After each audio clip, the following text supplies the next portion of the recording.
Welcome to Virupakshi news channel.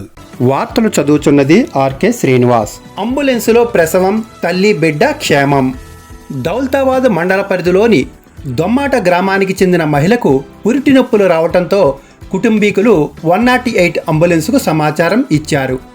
ఆ వెంటనే Daulatabad 108 ambulance సిబ్బంది emergency medical technician Bhanu, pilot Narsimhulu అక్కడికి చేరుకొని గజ్వేల్ హాస్పిటల్కి తరలించే క్రమంలో మహిళకి పురిటి నొప్పులు అధికం అవటంతో అంబులెన్స్ సిబ్బంది ప్రసవం చేశారు. సదరు మహిళ పండంటి ఆడబిడ్డకు జన్మనిచ్చింది.